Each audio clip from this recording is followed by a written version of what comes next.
Hi, DE Psych.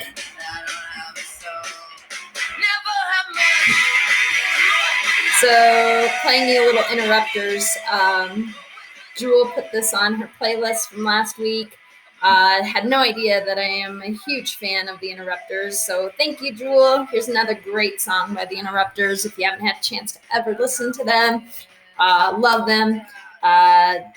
Lead singer is a female in a punk band, so super, super unique. But yeah, they tour around the country for the last 2 summers, and I've had a chance to see them twice. So thanks, Jewel. I loved that you chose them as your happy song. Let's go ahead and get started. So we are going to be talking about problems with problem solving today.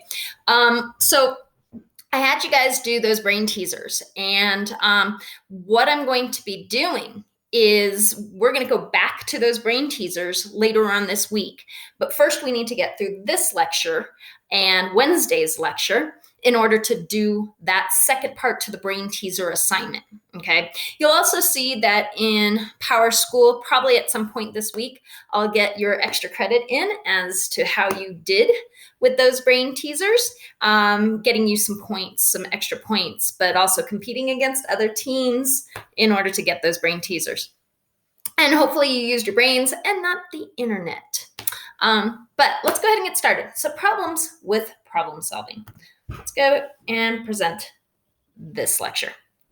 So some of the problems with problem solving, again, these are all familiar terms that are all familiar things that you likely have experienced in life. You just didn't have some sort of verbiage to them. And our cognitive psychologists have put some verbiage to these types of obstacles that we faced in our thinking. So our first one is confirmation bias. Confirmation bias is the inclination to search for only evidence that verifies your belief. We see this all the time. I'm not even going to use the example that I have up here. I'm going to use the example that we're living right now.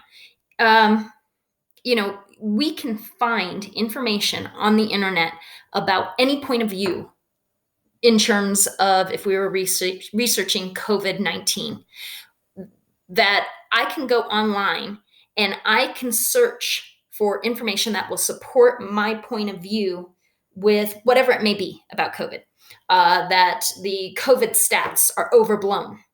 I can find articles that are going to confirm that. I could also find articles that if my opinion was that COVID is going to last a heck of a lot longer than 2 weeks, I can find that information. So confirmation bias is only looking for information that supports your own opinion. And of course, that is a bias. And what we have to do is we have to be careful of that. As a researcher, I have to be careful that I'm looking at the full picture of what everything says, not just one angle. And so that's really important. It can be a huge, major obstacle to solving a problem. On to belief perseverance.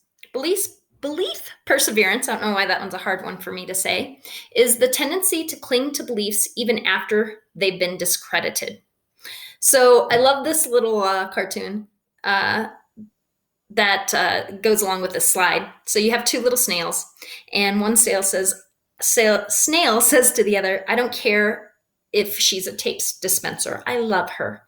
So he knows that that's a tape dispenser. He knows that, but it doesn't matter. He's going to stick with his belief and he's going to persevere with that belief that that's something he can have a love, affection for. So that's belief perseverance. Perseverance. I think that's how you say it. Perseverance. I may always say that incorrect. Anyway, remember, you can pause me at any point so you can get down your writing. I'm not going to take as long as I normally would in my lectures, just because I'm going to cruise through, because you can pause me. I believe Mr. Dupree would love that button, and that option nowadays is the ability to pause me, but he can't. All right. Fixation. Fixation is the inability to see a problem from a new perspective.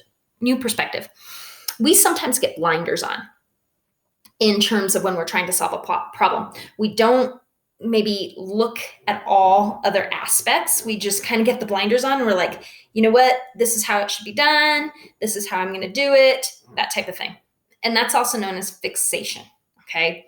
So this is the ability to see a problem from a new perspective. If you have a scrap sheet of paper, you can do this. And literally, you just need a scrap sheet of paper, like literally this. And you can challenge yourself. All you have to do is draw out these 9 little dots on a scrap sheet of paper, just like that. Okay. And what you want to try to do is you want to try to do this challenge that I have for you. So you take your pen or your pencil and you want to try and have a line that goes through all of these dots without ever lifting up your pen or your pencil. Okay, so the challenge is to try to get a line to go through all of these dots without ever lifting up your pen or your pencil. So you can see what I did there. Okay, I did not succeed because, well, I guess you could say maybe. Okay. But you're trying to have it go through all of the dots without lifting up your pen or pencil. And I think I did it. So I'm not showing you the answer. And see if you can replicate or to do that.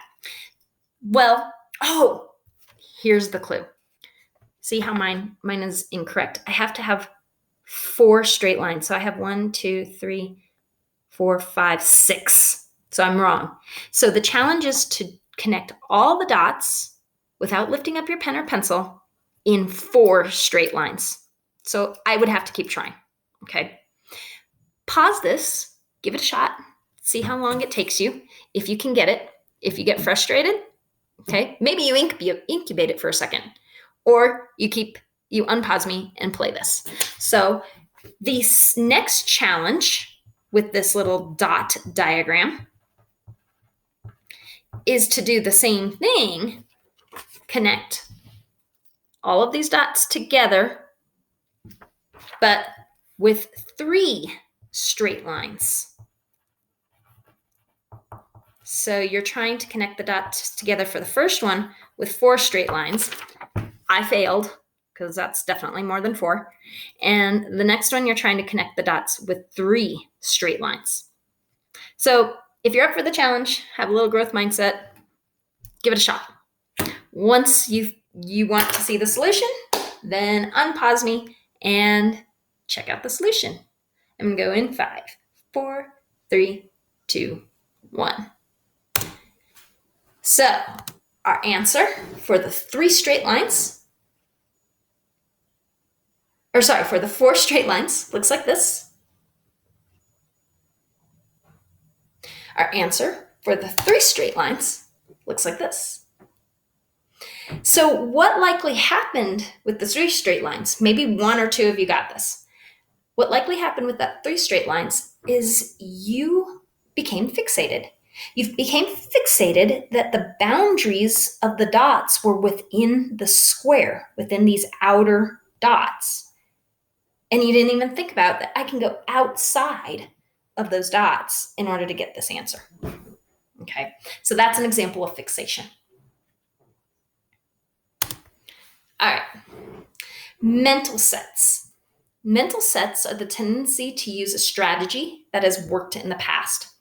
So just like I talked about that fixation, if you've seen this before, these kind of puzzles before, you may have a mental set to say, oh, we're going to approach it the same way as I did the last time.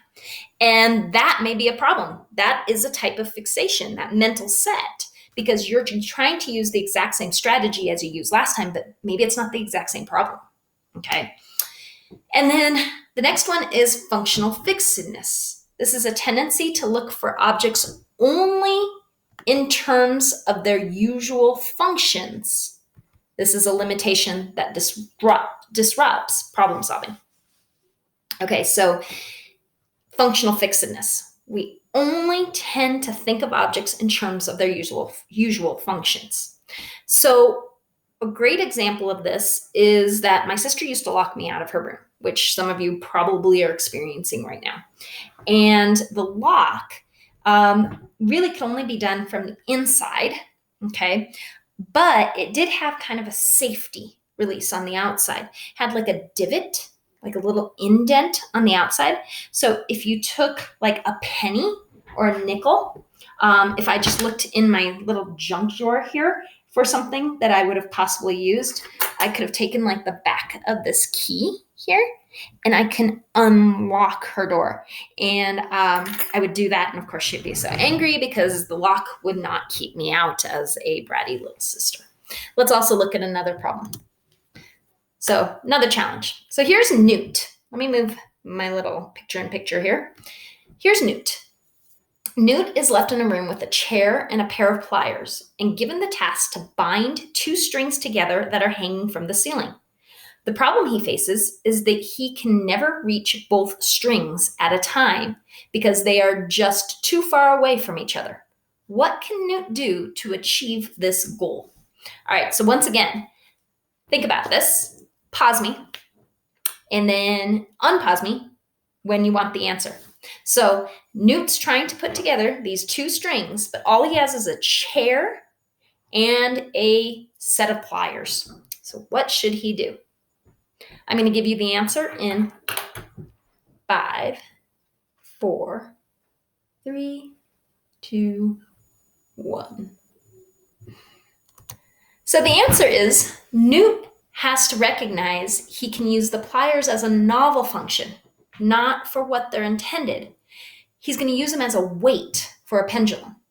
So he ties the pliers to the end of one string, and then he swings now the string because the string will swing now that it has a weight at the bottom. And so all he does is he starts to swing it. He goes over to the other string. When the pliers swing towards him, he grabs the pliers, and now he's able to tie a knot and connect the two strings together. Okay. So the problem that Newt may have ran into was, and you may have run into, is functional fixedness, thinking of the pliers only to be used as pliers, not to be used as a weight. Okay. So that's functional fixedness. Functional fixedness. Ooh, some of these vocab terms. I feel like I'm doing the tongue twister from last week. Overconfidence. We've all seen this. This can definitely be a obstacle to problem solving. This is the tendency to be more confident than correct. We all know those people that are so confident in their answers and then they're incorrect and you're like, I told you. Okay. They tend to overestimate the accuracy of their beliefs or their judgments. Okay, and that's an overconfidence. If you've ever seen the TV show Who Wants to Be a Millionaire, and one of the lifelines is you can poll the audience. That's a scary thing to do because even though most of the time the audience is probably going to be right, there is a chance that there's an overconfidence that may happen within the audience too. And so, do you risk $1 million on an audience poll? That's a pretty tough one. All right. A couple other problems with problem solving. Overgeneralization. This is extrapolating the outcome of an individual event too broadly. I hear this all the time. Okay. You'll hear people constantly say, well, she always does that. Or everybody is doing this. Or nobody's here. I love hearing that when people walk into the classroom and they'll say something like, nobody's here. And there's like 2 people. And I'm like, oh, how sad. You just called these people nobodies. So that's an overgeneralization. And when we overgeneralize our results or our beliefs, then that can be a problem with our problem solving abilities. Okay. We don't want to overgeneralize. The next one is catastrophizing. This is kind of an interesting time to talk about catastrophizing because it's focusing on the worst, most extreme outcome, regardless of the likelihood. I see this a lot with students. especially when it comes to grades.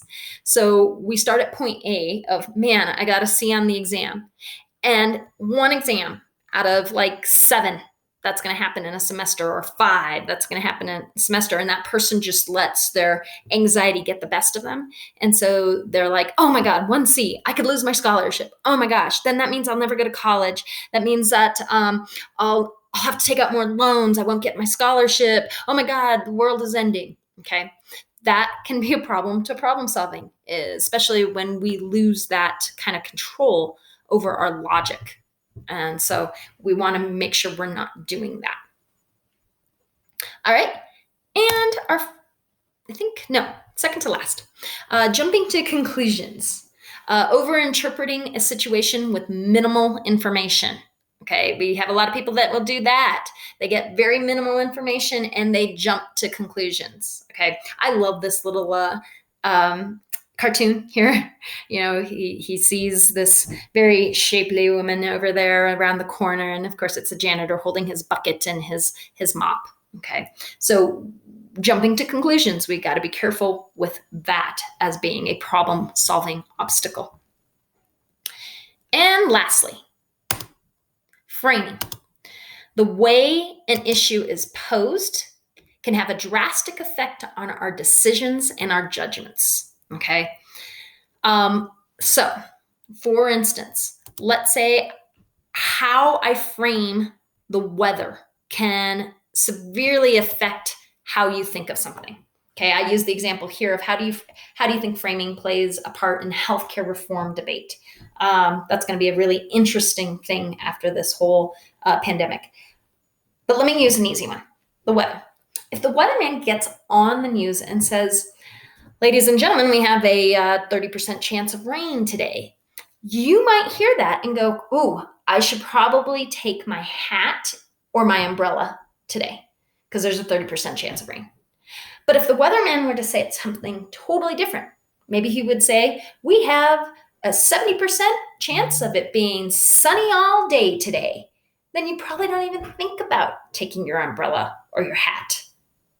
It's framed a certain way.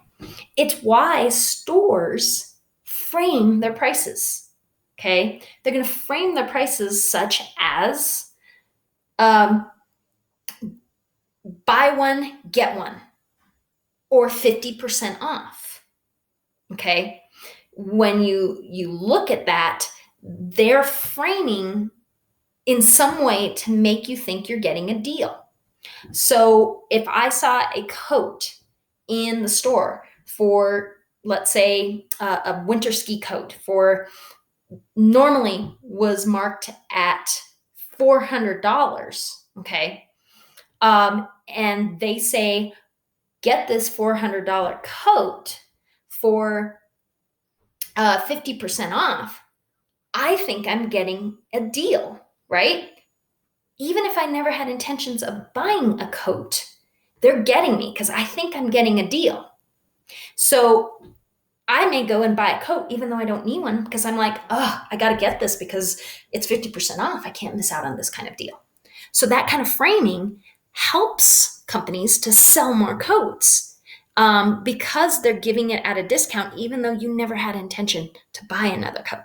Okay, so framing can be an obstacle to problem solving, how we actually frame a question. So those are our obstacles.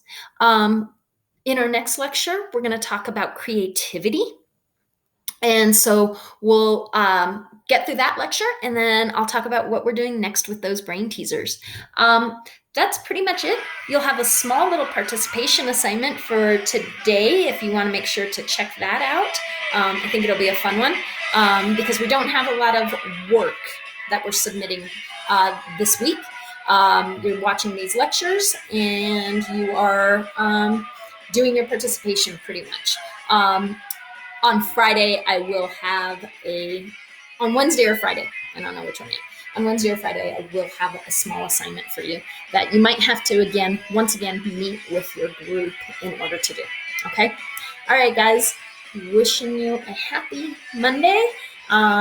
Keep positive. Keep going. Make sure you get outside and get some fresh air at some point. Check you guys later.